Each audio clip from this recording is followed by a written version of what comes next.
11 prostych rad, które możesz zastosować już dzisiaj, które pomogą w odchudzaniu. 60 do 70% objętości naszego ciała to jest woda. Jeżeli nie pijesz wystarczająco dużo wody, Twój organizm nie będzie poprawnie funkcjonował, czyli nie będzie pozbywał się toksyn, ani nie będzie się pozbywał tłuszczu. Jeżeli nie lubisz smaku wody, to możesz zawsze dodać tam odrobinę soku z cytryny, mięty, możesz dodać miód, imbir. Przestań pić wysokokaloryczne napoje gazowane, szczególnie te, które zawierają bardzo dużo cukru, i przestań pić soki owocowe, a szczególnie soki z koncentratu. Jeżeli masz ochotę na sok owocowy, to wyciśnij go ze świeżo zakupionej pomarańczy. Jedz więcej białka. I oczywiście mięso zawiera dużo białka, ale to nie znaczy, że jesteś limitowany tylko do mięsa. Weganie i wegetarianie dostarczają swojemu organizmowi białka z innych źródeł. Więc staraj się dodawać białko do swoich posiłków i to sprawi, że będziesz się czuła bardziej nasycona przez dłuższy okres czasu. I oczywiście białko jest też doskonałym źródłem budującym dla Twoich mięśni. Ten punkt powinien być oczywisty. Zmniejsz ilość jedzonego cukru. Czy teraz myślicie, że łatwo się mówi? Szczerze, uwielbiam słodycze, oczywiście. Ale żeby stracić potrzebny tłuszcz, trzeba zmniejszyć ilość jedzonej, przetworzonej żywności. A szczególnie tej, która zawiera mąkę i cukier. Nie musisz kompletnie eliminować słodyczy ze swojego życia. I oczywiście są też zdrowe alternatywy, ale żeby schudnąć, najlepiej pożegnać się ze słodkościami. Skup się na tym, co jesz. Jeżeli bierzesz paczkę chipsów, siadasz przed telewizorem i jest tu duża wata, to nie wiem, czy miałaś takie sytuacje, bo ja na pewno miałam, że zjadłam całą paczkę, nie myśląc o tym, ile zjadłam. No, to nie jest zbyt dobry wybór.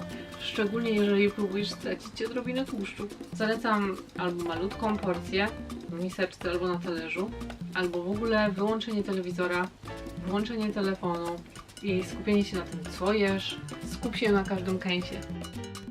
Śpij lepiej i więcej. Dobrze przespana noc pomaga naszemu ciału się zregenerować, szczególnie zregenerować po ćwiczeniach i treningu i odbudować potrzebną nam energię do życia. Postaraj się zrobić co tylko możesz, żeby dobrze spać. Jeżeli chcesz wiedzieć więcej, to mam artykuł na blogu właśnie na ten temat. Używaj mniej sosów i dipów. I tutaj oczywiście zaliczam majonez i ketchup. Sosy zazwyczaj zawierają bardzo dużo tłuszczu i są mieszane z cukrem, żeby je przyprawić, więc radzę je ograniczać, a jeżeli możesz, to w ogóle je wyeliminuj z diety. I jeżeli masz je używać, to staraj się używać jedną łyżkę, może jedną łyżeczkę, a nie pół słoika. Kontroluj stres. Kiedy się stresujemy, nasze ciało jest bardziej podatne na odkładanie tłuszczu.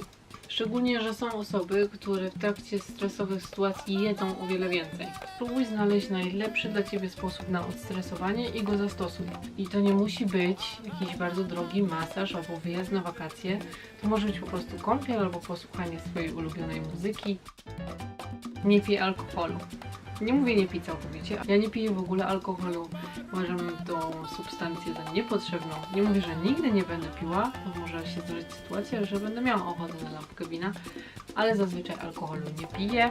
Uważam, że alkohol jest bardzo zły dla naszej wątroby i w tym czasie, kiedy wątroba mogła pracować na wyrzucaniu Twoich niepotrzebnych kalorii, przepracowuje się tym, żeby wyrzucić alkohol. Jedną z funkcji wątroby jest właśnie filtrowanie toksyn, a alkohol to nie jest nic dobrego dla naszego ciała, więc ono próbuje go dla nas wyrzucać.